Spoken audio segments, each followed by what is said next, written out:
Timnas Indonesia harus mengakui keunggulan Arab Saudi dengan skor 2-3 pada matchday pertama grup B kualifikasi Piala Dunia 2026 zona Asia, Kamis dini hari di Stadion King Abdullah, Jeddah.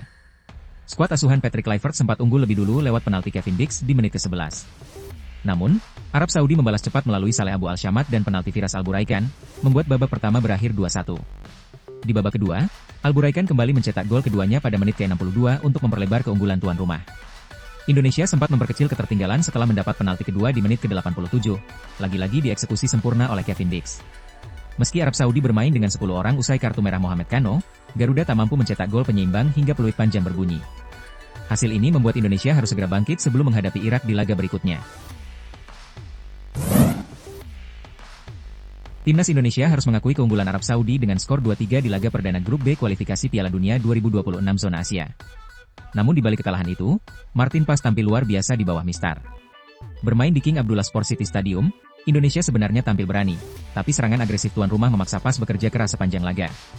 Arab Saudi mencatat 17 tembakan, dengan 10 tepat sasaran, dan 6 diantaranya peluang emas. Namun Paes tampil gemilang, mencatat 7 penyelamatan penting yang mencegah skor lebih besar. Performanya membuat sang kiper dinobatkan sebagai pemain terbaik kedua Indonesia dengan rating 7,2. Hanya kalah dari Kevin Dix yang mencetak 2 gol penalti. Menariknya, penampilan heroik itu datang saat Paes baru pulih dari cedera dan sempat diragukan tampil. Ia benar-benar menjadi tembok kokoh Garuda di malam yang sulit bagi Indonesia.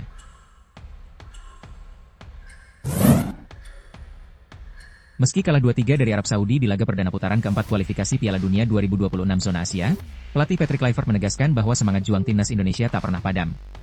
Meski kecewa dengan hasil akhir, Kluivert memuji mentalitas tinggi para pemainnya. Para pemain saya berjuang seperti singa. Tidak ada masalah dengan semangat, hanya beberapa keputusan di lapangan yang kurang tepat, ujar Kluivert usai laga. Kluivert juga memberi pujian khusus untuk Martin Paes, yang tampil gemilang dengan sederet penyelamatan penting meski baru pulih dari cedera. Kini, fokus Garuda beralih ke laga penting kontra Irak, Minggu 12 Oktober dini hari waktu Indonesia Barat.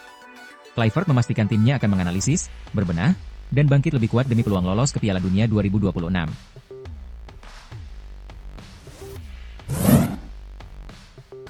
Kekalahan timnas Indonesia 2-3 dari Arab Saudi di laga perdana grup B kualifikasi Piala Dunia 2026 jadi sorotan tajam media Vietnam, The Tao 247. Mereka menyebut hasil itu membuktikan bahwa Shin Tae-yong masih lebih baik dibanding pelatih baru, Patrick Kluivert.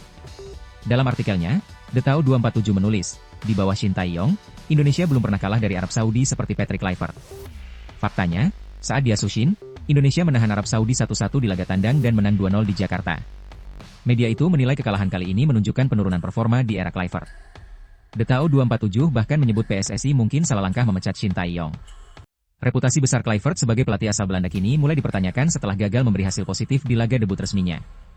Kini, Garuda wajib bangkit saat menghadapi Irak pada 12 Oktober untuk menjaga peluang menuju Piala Dunia 2026. Legenda Liverpool, Steven Gerrard, akhirnya buka suara soal keputusan Trent Alexander-Arnold pindah ke Real Madrid musim panas lalu. Dalam podcast bersama Rio Ferdinand, Gerrard mengaku memahami alasan Trent, meski menegaskan itu bukan pilihan yang akan ia ambil. Menurut Gerrard, kepindahan ke Madrid adalah hal wajar, peluang besar bermain di klub top Eropa dan mencari tantangan baru. Ia bahkan mengingat ketika Real Madrid sempat mengejarnya di era Jose Mourinho. Kalau Madrid atau Barcelona memanggil, kamu pasti berpikir. Kalau tidak, kamu bukan manusia, ujar Gerrard. Namun, ia menilai keputusan Trent juga penuh risiko. Meninggalkan status kapten dan tawaran kontrak baru di Liverpool bukan hal mudah. Dia mengambil risiko besar, tapi saya berharap itu berhasil untuknya, tutup Gerrard.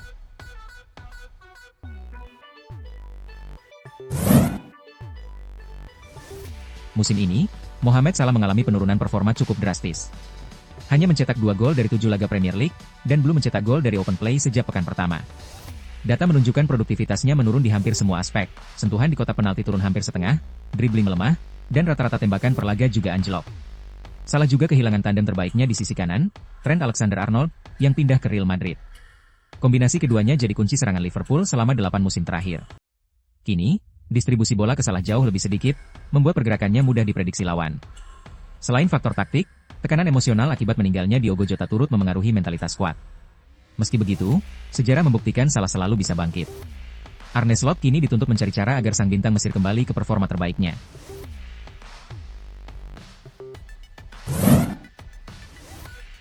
Real Madrid dikabarkan berpotensi berpisah dengan Vinicius Junior pada tahun 2026 jika negosiasi kontrak baru kembali buntu. Menurut laporan Sport, pembicaraan antara kedua pihak tersendat karena perbedaan gaji. Vinicius meminta 25 juta euro per musim, sementara Madrid menilai angka itu terlalu tinggi. Los Blancos tak ingin kehilangan sang winger secara gratis ketika kontraknya habis pada 2027. Karena itu, opsi penjualan di musim panas 2026 kini terbuka lebar. Meski penting bagi tim, manajemen Madrid menegaskan Vinicius tidak berstatus tak tersentuh. Klub tetap memprioritaskan keseimbangan tim dan stabilitas finansial. Sebagai antisipasi, Real Madrid disebut telah menyiapkan nama Erling Haaland sebagai pengganti potensial. Nilai jual Vinicius bisa menjadi modal besar untuk mendatangkan bomber Manchester City itu, yang dianggap cocok berduet dengan Jude Bellingham. Jika transfer ini terjadi, Madrid diyakini akan tetap kompetitif tanpa mengorbankan kesehatan finansial klub.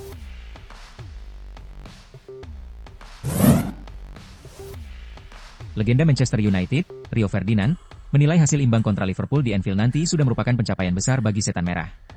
MU baru saja menang atas Sunderland lewat gol Mason Mount dan Benjamin Sesko, namun tantangan sebenarnya menanti usai jeda internasional, tandang ke markas sang juara Premier League musim lalu. Kalau bisa pulang dengan 1 poin dari Anfield, itu hasil yang sangat bagus, ujar Ferdinand. Liverpool memang sedang menurun, tapi performa United juga belum stabil. Ferdinand memprediksi laga bertajuk Northwest Derby itu akan berlangsung panas dan syarat gengsi. Pertandingan ini selalu spesial. Atmosfer di Anfield akan membara, tambahnya. Jelang duel klasik ini, MU diingatkan untuk tetap waspada. Liverpool memang tengah terseok dengan 3 kekalahan beruntun, namun laga rivalitas selalu menghadirkan kejutan.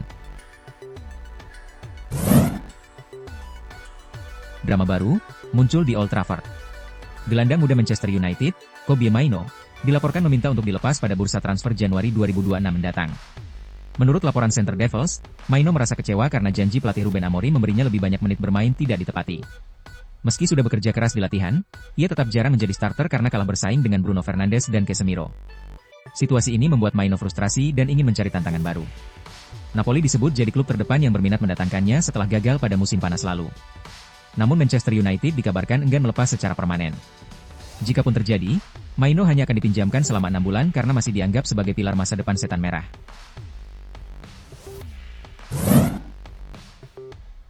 Manchester United berpotensi kehilangan striker mereka, Joshua Zirkzee, pada bursa transfer musim dingin mendatang.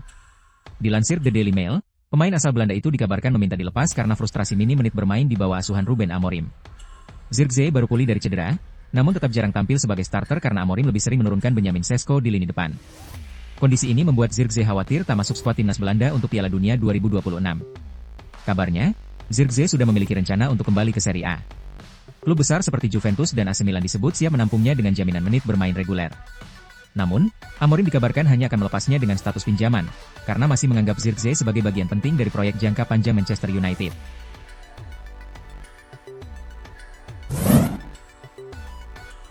Barcelona dikabarkan siap mempermanenkan Marcus Rashford usai tampil impresif selama masa peminjaman dari Manchester United di musim 2025-2026. Winger asal Inggris itu sejauh ini sudah mencatat 3 gol dan 5 assist dari 10 laga di semua kompetisi. Performanya membuat pelatih Hansi Flick terpesona dan ingin Rashford bertahan lebih lama di Camp Nou.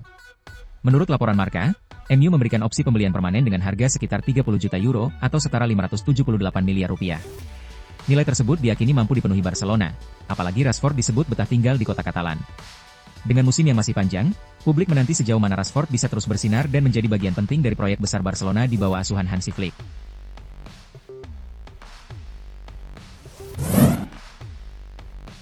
Harry Maguire dilaporkan bakal menandatangani kontrak baru bersama Manchester United.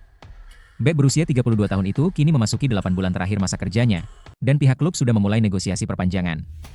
Direktur negosiasi MU, Matt Hargreaves, telah bertemu dengan agen Maguire untuk membahas detail kesepakatan. Langkah ini menegaskan bahwa pelatih Ruben Amorim masih melihat Maguire sebagai bagian penting dalam rencana jangka panjang Setan Merah. Sejak ditangani Amorim, Maguire sukses membalikan kritik menjadi pujian. Ia kembali jadi pemimpin di ruang ganti dan tampil dalam 38 dari 50 laga musim lalu. Bahkan, ia sempat mengenakan ban kapten lagi saat melawan Grimsby Town di Piala Liga. Kini, Maguire bukan hanya bek paling berpengalaman di skuad, tapi juga pemain loyal yang sudah mencatat 250 penampilan untuk United. Dengan performa stabil dan peran vital di lini belakang, Maguire tampaknya akan tetap bertahan di Old Trafford lebih lama.